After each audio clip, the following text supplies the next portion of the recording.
En esta clase vamos a discutir en detalle sobre el entorno Unix. Un concepto importante de Unix es su entorno, como estamos comentando, que está definido por variables de entorno. Algunas configuraciones serían para el sistema, por ejemplo, otras para cualquier tipo de variable que vamos a trabajar nosotros. También para nuestro self o para cualquier programa que cargue otro programa. Una variable es una cadena de caracteres a la que asignamos un valor. El valor asignado puede ser un número, un texto, un nombre de archivo, un dispositivo o cualquier otro tipo de dato. Acordaros que el funcionamiento realmente de este tipo de organización del sistema está preconcebido para almacenar ese tipo de información dentro de la variable y nosotros lo que hacemos después es poder llamar a esa variable para poder ejecutar cualquier tipo de instrucción correspondiente. Un ejemplo podría ser el que vamos a ver aquí nosotros. Fijaros que yo pongo ahora test, ¿no? Una variable llamada test, por ejemplo, aquí.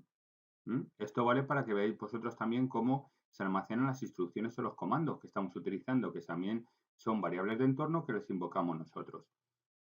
Aquí en este caso pongo test, ¿no? Le pongo el signo igual, le pongo esto es una prueba, lo pongo entre comillas para denotar que es una cadena de caracteres, pulso enter y ya se ha guardado la información en la variable test.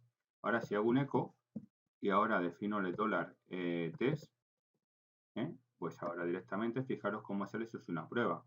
Esto fijaros sería para nosotros poder trabajar a nivel de programación, que ya lo veremos más adelante, o para guardar cualquier tipo de información dentro de lo que es nuestro entorno del sistema. Sin embargo, tener en cuenta que, como hemos comentado ya, da la casualidad que todo se hace en cuestiones de variables de entorno. Tener en cuenta que al iniciar sesión, por ejemplo, el sistema, el shell, pasa a una fase denominada inicialización para configurar el entorno.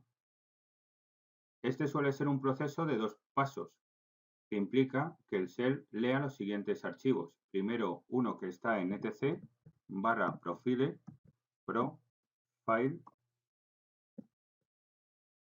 sería uno, y otro ya el profile, el punto profile, profile, que sería el archivo correspondiente. Por lo cual tener en cuenta que eso es lo que haría.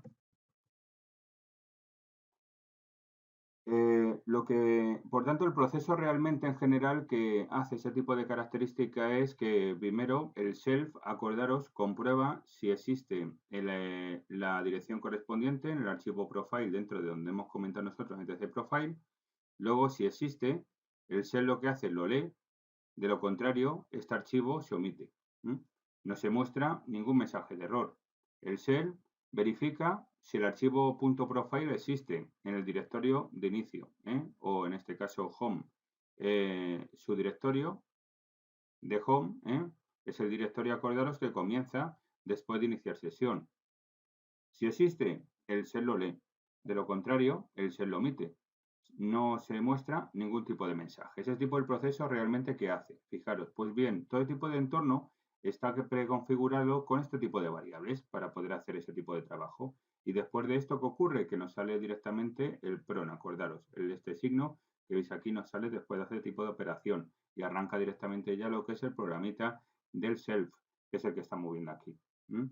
Bien, el punto profile, acordaros que lo tenemos ese tipo de dirección. Y bueno, vamos a ver ahora la configuración de tipo de terminal.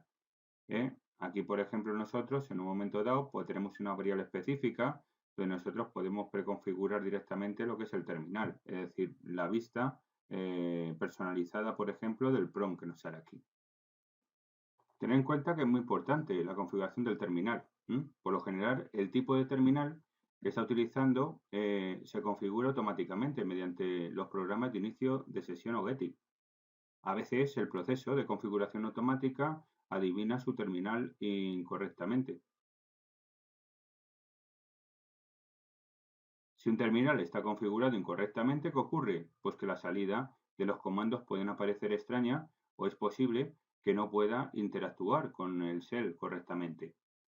¿Qué hacemos en ese aspecto? Pues para asegurarnos nosotros de que esto no sea el caso, ¿qué podemos hacer? La mayoría de los usuarios configuran su terminal en el mínimo común denominador, que es la siguiente. En este caso, fijaros, yo pongo ahora, por ejemplo, aquí, lo configuro con la variable ter, ter igual a v, vt, 100, y ahora ya directamente, fijaros aquí cómo efectivamente la configuración ya me la registra directamente. Bien, ahora bien, configuración de rutas. Vamos a ver un poco lo que es este tipo de característica. Cuando escribimos nosotros cualquier comando en el símbolo del sistema, el shell tiene que localizar el comando antes de que pueda ejecutarse. La variable path especifica las ubicaciones a las que el shell debe buscar comandos. Por lo general, la variable path se verifica de la siguiente manera. Fijaros aquí, yo ahora pongo $path, bueno, fijaros aquí pongo path, aquí pongo path igual, le pongo /bin, dos puntos, barra, USR, mejor dicho, USR bin. Y con esto, si os fijáis, no me da error, con lo cual aquí ya tengo verificado ya el path. Aquí, por ejemplo, como estamos viendo, cada una de las entradas individuales separadas por dos puntos son directorios.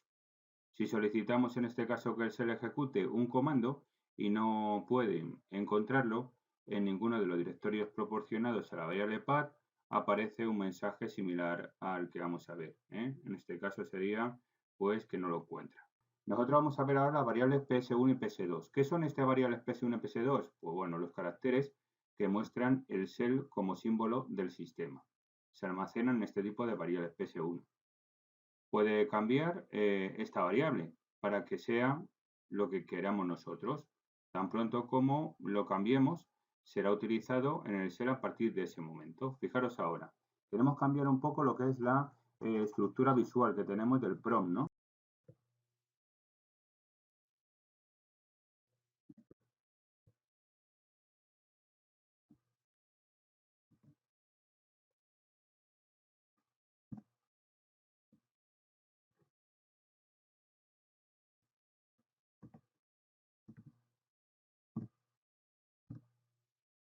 Fijaros aquí cómo efectivamente, según ls, fijaros aquí que un ls-l no va a funcionar correctamente. Fijaros, y me ha dejado este tipo de anotación que veis aquí.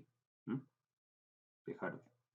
Yo puedo poner cualquier tipo de características, acordaros. Por tanto, acordaros que para establecer PS1, para que muestre el directorio de trabajo, tenemos que emitir el siguiente comando que vemos aquí. Vamos a ver si es una locura, acordaros, porque tenemos que definir directamente cuáles.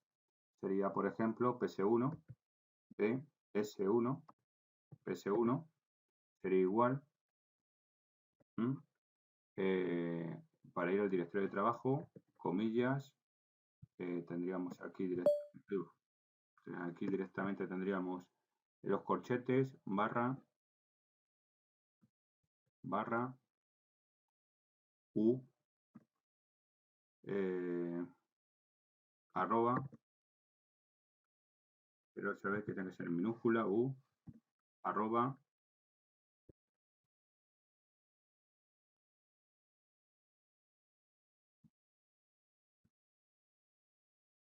barra, tendríamos que colocar aquí h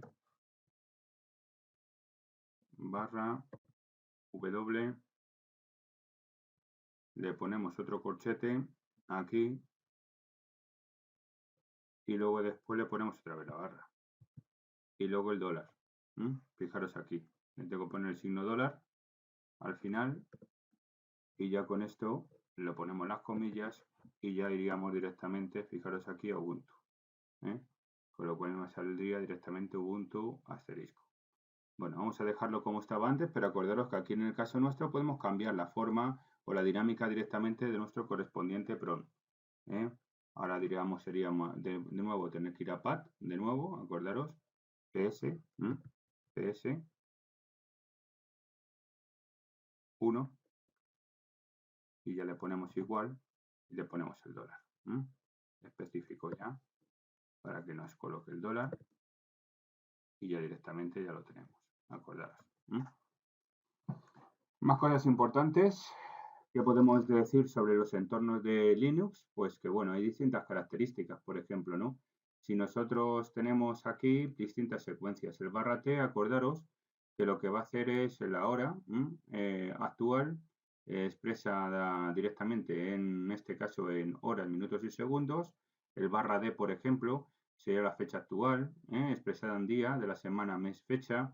En /n, nueva línea, /s, entorno de sed actual, /w mayúscula, directorio de trabajo, w, por ejemplo, también normal, sería ruta completa, el directorio de trabajo, lo que hemos puesto aquí, acordaros, hemos puesto una w, si os veis aquí. También tenemos una u, que la hemos puesto de hecho por aquí, que significa nombre del usuario actual, luego el /h, que está aquí también, lo tenemos definido, y que significa nombre del host de la máquina actual. Tenemos un /almohadilla, que es el número de comandos actual, aumenta cuando se ingresa el número de comandos, y el ps, que en este caso sería la UID, efectivo en 0, es decir, si se ha iniciado la sesión de root o finalice la indicación con el carácter almohadilla. De lo contrario, usamos el símbolo dólar como siempre. Acordaros que para realizar el cambio podemos nosotros mismos, cada vez que iniciemos sesión, o puedan hacer que el cambio se realice automáticamente en PS1, agregando en este caso el archivo profile. Quiere decir que esto, cuando nos va a valer temporalmente, acordaros, no nos va a valer para siempre.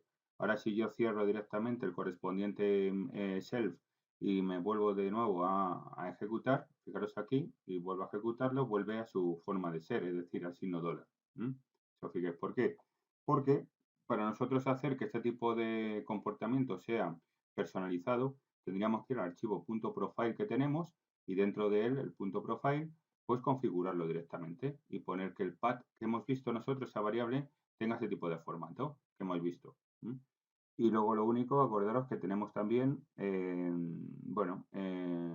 cuando metimos el comando, acordaros en esta que esté incompleto, pues el shell mostrará un indicador secundario y esperará a que complete el comando y presione Enter nuevamente. Bien, la indicación secundaria predeterminada será el mayor, acordaros, el signo mayor. El signo mayor, en este caso, pero que se puede cambiar, redefiniendo la variable self, que en este caso sería ps2. Acordaos que ps2 nos sirve para poder reconfigurar de forma predeterminada el signo mayor que nos sale cuando hagamos cualquier tipo de instrucción. ps1 sería para el aspecto visual primario y para el aspecto visual secundario, en el caso de que salga algún error o trabajemos con algún tipo de instrucción de script que nos sale el signo mayor para seguir trabajando, por ejemplo, pues fijaros, un significativo sería este. Este es el que sale. Eco, por ejemplo, voy a poner un eco. Un eco aquí en el que va a ser, por ejemplo, esto es, ¿no? Y fijaros que me falta directamente aquí el correspondiente comillas por cerrar. Me sale aquí directamente las comillas. Puedo seguir aquí yo ejecutando. Esto es una prueba. Prueba. Si lo pongo bien mejor. Prueba. Le pongo las comillas y ya me lo ejecuta. Fijaros, ¿no? Se queda a mitad de camino para la ejecución de la instrucción, pero sin embargo saca este tipo de símbolo, ¿no? Pues bien, este lo podemos cambiar nosotros con PS2, por ejemplo. Fijaros aquí, pongo yo el PS2, le pongo directamente yo el igual y le puedo poner, bueno, las comillas, como siempre, from, from secundario. Y le colocamos aquí, por ejemplo, el guión barra. Guión, muchos guiones, barra, por ejemplo, o le pongo, ¿cuál le puedo poner? El tanto por ciento, la arroba, por ejemplo. Vamos a poner la arroba. Y le ponemos directamente la arroba. Si ahora pongo eco, fijaros aquí eco, y pongo de nuevo esto es, Fijaros lo que me sale. Me sale como prosecundario el texto alternativo, los 3 guiones y el correspondiente arroba. Y ya está. Acordaros que sería el prosecundario para acceder. Variables de entorno, pues tenemos muchas. Vamos a ver ahora unas características de tantas que tenemos de variables de entorno. Fijaros, pero hay miles de variables de entorno, con lo cual vamos a ver algunas. Por ejemplo, display, home, ifs, lang, ld library path, con guiones, bajos, path, pw, acordaros, random, fijaros pw, acordaros que para qué servía pw, ¿no? Fijaros, pues es una variable de entorno también. Terms, referencia al tipo, ¿no? Terms. SHLVL, UID, también, etcétera. Acordaros que tenemos muchas.